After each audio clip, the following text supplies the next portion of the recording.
Super Gwen Fairy Tale Story. Princess Rose and the Golden Bird. Once upon a time, in a kingdom far, far away, there lived a beautiful princess. Her beauty was unique because she had long, red hair and she loved roses. So much that everyone called her Princess Rose. Everyone in the kingdom loved her. Some kids came to her with a bunch of roses. One has red color rose bunch, and one has white, and one has yellow. Princess Rose, whose rose do you love the most? I love every rose in the world, my dears. And she hugs them all together, tickling them. All kids break into laughter. Every evening after dusk, Princess Rose went out on the balcony and clapped her hands. Oh, come, dear bird. A golden bird came flying out of nowhere and alighted on her shoulder.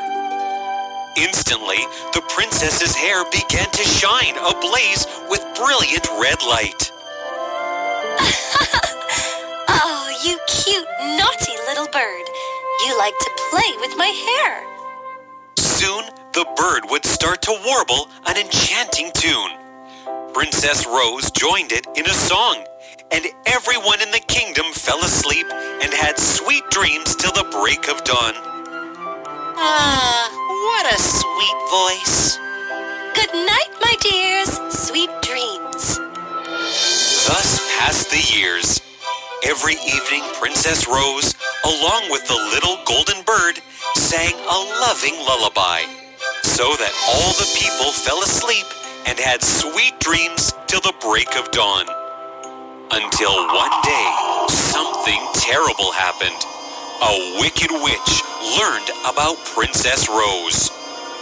Princess sings again, and witch shuts her ears. La la la la la la la la la la la. I don't like her. She's too good, too nice.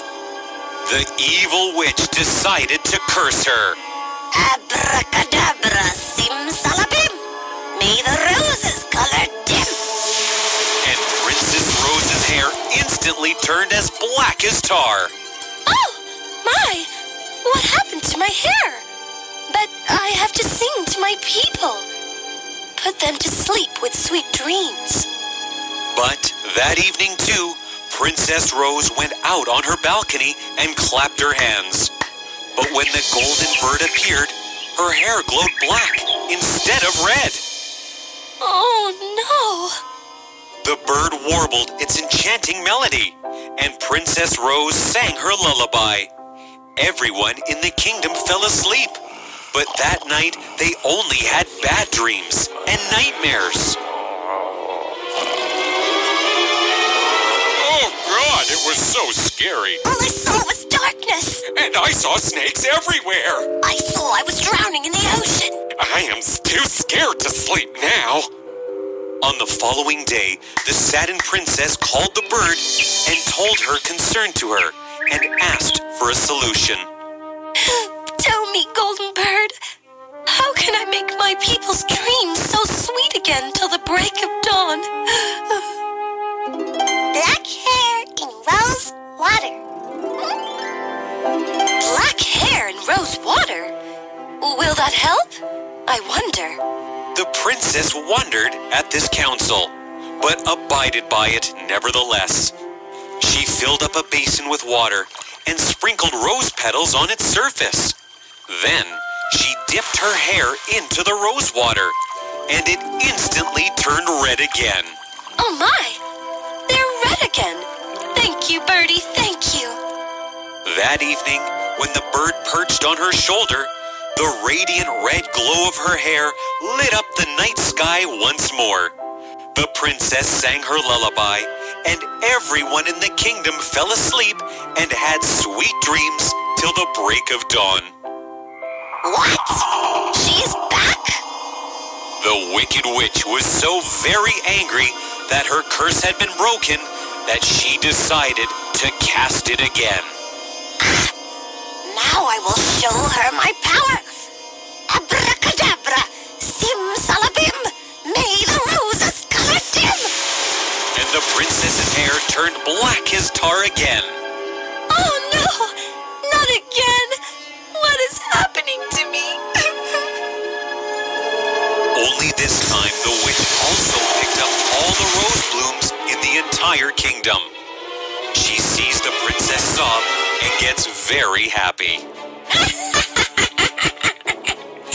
Let's see how you'll break my curse now. Once again, the saddened princess asked the bird, "Tell me, golden bird, how can I make my people's dreams so sweet again till the break of dawn?" And the bird gave the same reply like last time. Black hair in rose water.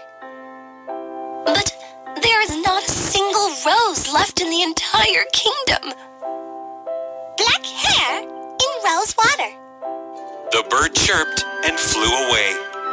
Oh, please don't go. Give me a different solution, please. The princess didn't know what to do.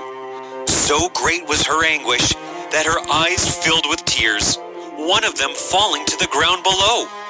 At that very moment, a young and handsome prince who had stopped under the balcony of the princess took out a little box and a single red hair from within it. He bent down and placed the hair atop the princess's tear. And then a miracle happened. Suddenly, the red hair turned into a red rose. Ah, that should do it. The prince picked the rose and took it up to the princess. For you, beautiful princess. A rose! How did you find it? I made it, with your teardrop and a red hair.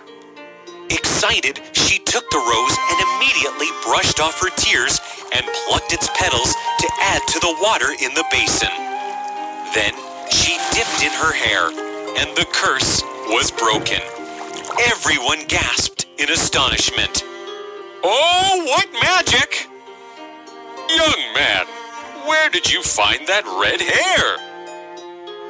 Dear king, when the princess and I were both children, I picked a single strand of hair from her head as a sign of my loyalty to her. And she did the same to me, pulling out a strand of my own hair. It's true, Father. The princess confirmed and took out a little box. She opened it to reveal a single hair from the prince's head inside. Everyone was delighted with this news. The prince and Princess Rose got married on that very same day.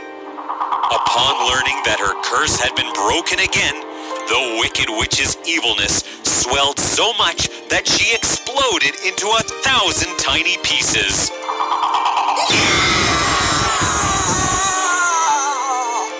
Eventually, rose blooms sprang up in every garden in the kingdom once again. And so it went.